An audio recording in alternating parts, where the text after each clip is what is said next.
ഇന്ന് ധന്യമേ ദിനത്തിൽ പറയണത് എല്ലാവരുടെയും കഥ ആണ്. ഇത് കേൾക്കുന്ന ഓരോരുത്തരുടെയും എന്റെ കാര്യവും ആണ്. അത് കഥാരൂപത്തിൽ പറയുന്നു എന്ന് മാത്രമേ ഉള്ളൂ. ജീവിതത്തിൽ എല്ലാവരും ചിന്തിക്കേണ്ട കാര്യമാണ്. ചിന്തിക്കേണ്ട കാര്യമായതുകൊണ്ടാണ് ഇപ്പൊ 900 ചില്ലാനോ എപ്പിസോഡായെങ്കിലും ആദ്യത്തെ മുതൽക്ക് കേൾക്കുന്ന ധാരാളം പ്രേക്ഷകർ ഉണ്ട്. കൃഷിഭൂമി ഇല്ലാതായിക്കൊണ്ടിരിക്കുന്നു നമ്മൾ പറയാറുണ്ട്. അതിലൊരു സത്യമുണ്ട്. ഒരു സിനിമ ഷൂട്ട് ചെയ്യണമെങ്കിൽ വലിയൊരു നെൽപ്പാടം വേണമെന്നുള്ള പെട്ടെന്ന് കിട്ടലൊന്നും നടക്കില്ല. കാരണം പണ്ടത്തെ കൃഷിഭൂമിയൊക്കെ മാറിപ്പോയി. എന്നിരുന്നാലും ഉള്ളോട്ട് കൃഷിഭൂമികൾ ഇപ്പുണ്ട്. വാഹന സൗകര്യമില്ലാതെ ട്രാക്ടർ ഒന്നും പോകാത്ത സ്ഥലങ്ങൾ ഇപ്പോഴും ഉള്ളോട്ട് ഇഷ്ടം പോലെ ഉണ്ട്. ഞാൻ വൈകുന്നേരം നടക്കാൻ പോകുമ്പോൾ വരെ നീർക്കോലി കാലി ചുറ്റിയ സംഭവം ഉണ്ടായിട്ടുണ്ട്. പാടത്തു കൂടെ പോകുമ്പോൾ അവിടെ നിന്ന് വലിയ ഫ്ലാറ്റുകളാണ് നിൽക്കുന്നത്. പെട്ടെന്ന് കേട്ടാൽ വിശ്വസിക്കില്ല, പണ്ടിങ്ങനെയായിരുന്നു.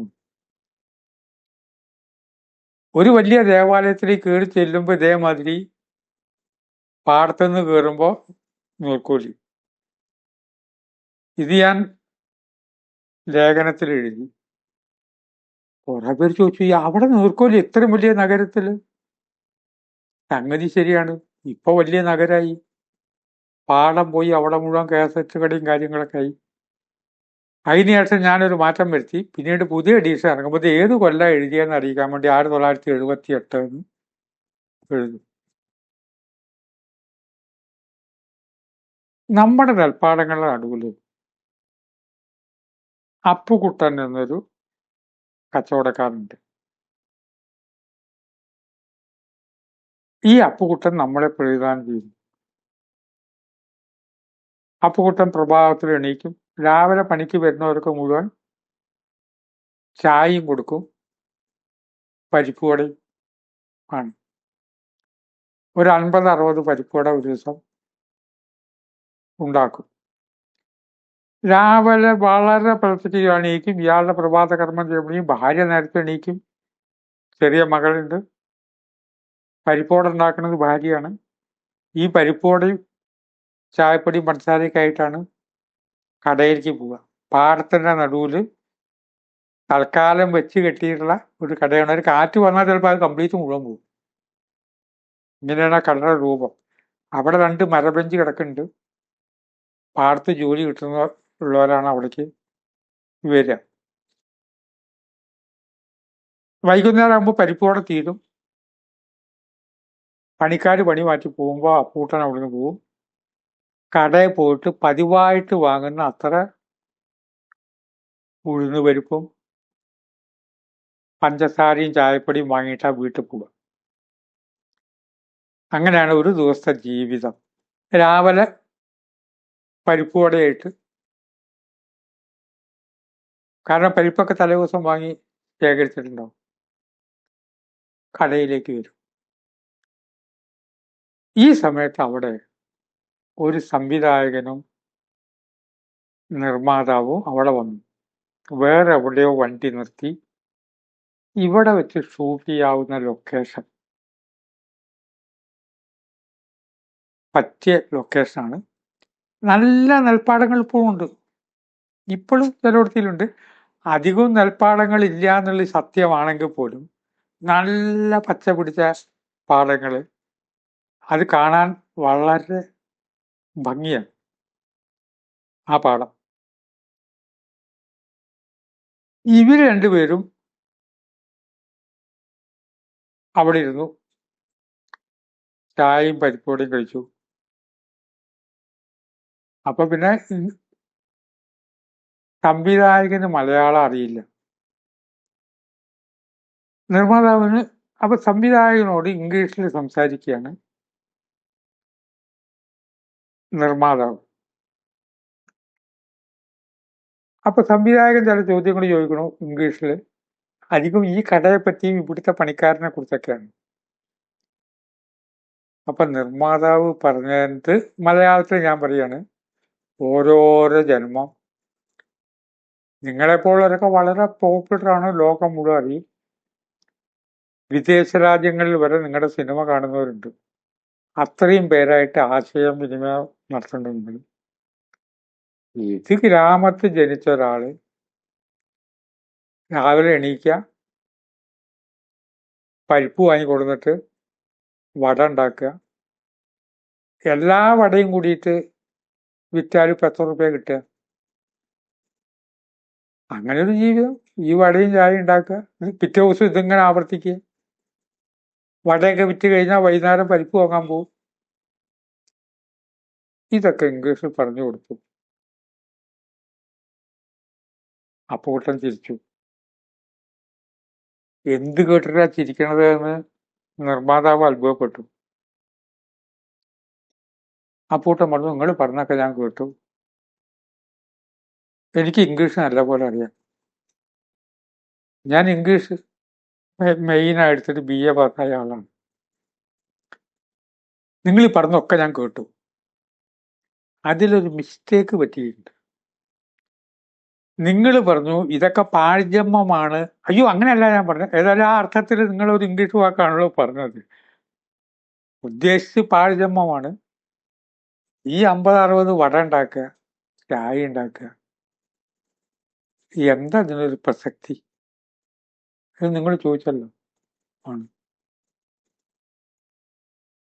ആ അപ്പുകുട്ടന്റെ മാതിരിയാണ് നമ്മളും. നമ്മളത്ര കേവന്മാരാണോ അത് കേൾക്കണവരൊക്കെ? നിങ്ങൾ എത്ര വലിയ സ്ഥാനത്താണെങ്കിൽ ശരി, ബാക്കിയുള്ളവരറിയോ വിവരം? നിങ്ങൾ കേമനാണെങ്കിൽ അത് നിങ്ങളുടെ ലോകത്ത് മാത്രമല്ലേ ഉള്ളൂ. ബാക്കി ലോകം മുഴുവൻ നിങ്ങൾ അറിയും. ഈ ലോകം മുഴുവൻ അറിയുന്ന അത്ര വലിയ ആൾ ആരുമില്ല. ഇന്ന് ഏറ്റവും ആദരിക്കപ്പെടുന്ന, ലോകത്ത് ആദരിക്കപ്പെടുന്ന വലിയ പുരാണ കഥാപാത്രങ്ങളുണ്ടല്ലോ, അവരെ അറിയാത്തവരുണ്ട്. എല്ലാവരും അറിയുന്നില്ല. അപ്പൂട്ടൻ പറഞ്ഞു, അങ്ങനെയാണെങ്കിൽ എൻ്റെ ജീവിതത്തിന് എൻ്റേതായൊരു പൂർണ്ണതയുണ്ട്. നിങ്ങളുടെ ജീവിതത്തിന് നിങ്ങളുടേതായിട്ടൊരു പൂർണ്ണത ഉണ്ട്. അടുക്കളയിൽ നിൽക്കല്ലേ, കുട്ടിയെ നോക്കലും അടുക്കളയിൽ നിൽക്കലും ഇങ്ങനെ എൻ്റെ ജന്മം തുലഞ്ഞു അങ്ങനെ പറയരുത്. ആ കുട്ടിയെ നിങ്ങളാണല്ലോ വളർത്തുന്നത്. നമ്മുടെ ഓരോരുത്തരുടെ ജീവിതത്തിനും ഒരു പൂർണ്ണതയില്ലേ? എന്നെ നോക്കിയിട്ട് നിങ്ങൾക്ക് നോബൽ സമ്മാനം കിട്ടിയെന്ന് ചോദിക്കാമോ? ഞാൻ ഈ അപ്പുകുട്ടൻ പരിപ്പോടെ ഉണ്ടാക്കണ പോലെ വല്ല നോവലോ കഥയൊക്കെ എഴുതിയിട്ട് ആരെങ്കിലൊക്കെ വായിച്ചായി, വായിച്ചില്ലെങ്കിലായി, അങ്ങനെ കഴിഞ്ഞു. അതിനൊരു പൂർണ്ണതയില്ലേ? ഗ്രാമത്തിൽ കുട്ടികളെ പഠിപ്പിക്കുന്ന അവർക്കൊരു പൂർണ്ണതയില്ലേ? വീട്ടുജോലിക്കും മുറ്റടിക്കാനായിട്ട് പോണ വ്യക്തികളുണ്ട്. അവരുടെ ജീവിതം എല്ലാം കൊണ്ടും പരിപൂർണമാണ്. താരതമ്യപ്പെടുത്തിയിട്ട് നമ്മളിപ്പോ എവിടെ? അങ്ങനെ ആരുമായിട്ട് താരതമ്യപ്പെടുത്തരുത്. ഒരു ജീവിതം വേറൊരു ജീവിതവുമായിട്ട് താരതമ്യപ്പെടുത്തരുത്. അപ്പൂട്ടൻ പറഞ്ഞു, നിങ്ങൾ പറഞ്ഞതിൽ പാഴ്ജന്മം എന്നുള്ളൊരു പ്രയോഗം വന്നു. യൂസ്ലെസ് എന്നൊക്കെ ആയിരിക്കും പറഞ്ഞിട്ടുണ്ടാവുക. യൂസ്ലെസ് എന്ന് പറഞ്ഞാലും മോശമല്ല, കുറച്ച് മാത്രം യൂസ് ചെയ്യുന്നതാണ്. എൻ്റെ ജന്മം, രാവിലെ എൻ്റെ ഭാര്യ അടുക്കളയിൽ ജോലി ഉണ്ടാക്കുന്നു, പരിപ്പോടുണ്ടാക്കുന്നു. നിങ്ങളൊരു കാര്യം മനസ്സിലാക്കണം. ഇയാൾ പറഞ്ഞു, എൻ്റെ 60ഓളം പരിപ്പോടെ ദിവസേന വിൽക്കും, ബാക്കി ഉണ്ടാവാറില്ല. ചിലപ്പോൾ 2-3 വട ബാക്കി വരും. അത് ഞാൻ തിന്നും, അല്ലെങ്കിൽ വീട്ടിൽ കൊണ്ടുപോകും, ഭാര്യയും മകളും തിന്നും. നിങ്ങളുടെ സിനിമ എല്ലാവരും ഇത് കാണാറുണ്ടോ? ഏതൊക്കെ സിനിമയാണ് നിങ്ങൾ എടുത്തിട്ടുണ്ടോ എനിക്ക് അറിയില്ല. അതിൽ പൊട്ടിയ പടങ്ങളില്ലേ? ഓരോരുത്തർക്കും പരിപൂർണതയുണ്ട്. ഞാൻ വളരെ സന്തോഷത്തിലാണ് പരിപ്പുവടയും ചായപ്പൊടിയും പഞ്ചസാരയായിട്ട് രാവിലെ ഈ കടയിൽ വന്ന് എനിക്ക് വേണ്ടുന്ന ഓഡിയൻസ് ഉണ്ട്. ചിന്തിക്കൂ, നമുക്ക് ഓരോരുത്തർക്കും വേണ്ടുന്ന ഓഡിയൻസ് ഇവിടെ ഉണ്ട്. ഏതൊരാൾക്കും വലിയ താരങ്ങളുണ്ട് ഈ ലോകത്ത്, കോടികൾ പ്രതിഫലം. പക്ഷെ ചെറിയ താരം എന്താ മോശമാണോ? ആ ചെറിയ നടൻ പറയാ എനിക്ക് എൻ്റെതായിട്ടുള്ള ഒരു ഓഡിയൻസ് ഉണ്ട്. ഏത് പ്രൊഫഷൻ എടുത്തോളൂ, വലിയ ഡോക്ടർമാരുണ്ടാവാം, ആയിക്കോട്ടെ, എങ്കിലും എൻ്റെ സ്ഥലത്ത് വന്നിട്ട് മുട്ടുഴിയാനായിട്ട് അതിനുള്ളൊരു 4 ആളുണ്ടാവും. എപ്പോഴും 4 പേര് എപ്പോഴും ഉണ്ടാവും. ഞാൻ മുട്ടുവേദനയ്ക്ക് മുട്ടുഴിഞ്ഞു കൊടുക്കുന്ന ആളാണ്.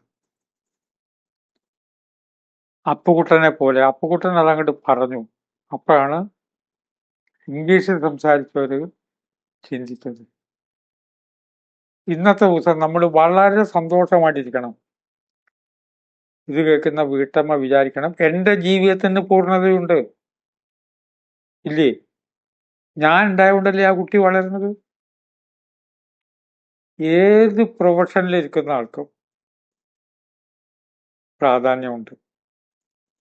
കാരണം അപ്പുകുട്ടൻ പറഞ്ഞ മാതിരി നിങ്ങൾ സ്റ്റാർ ഹോട്ടലായിട്ടാണോ എന്നെ താരതമ്യപ്പെടുത്തുന്നത്? താരതമ്യപ്പെടുത്തിയാലും കുഴപ്പമൊന്നുമില്ല. സ്റ്റാർ ഹോട്ടലിൽ അവിടെ വരേണ്ടവർ വരുന്നുണ്ട്.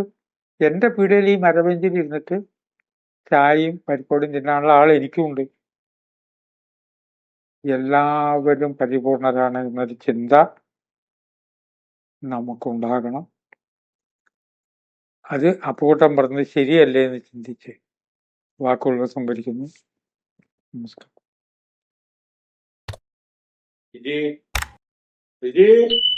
പോയിക്കോളൂ.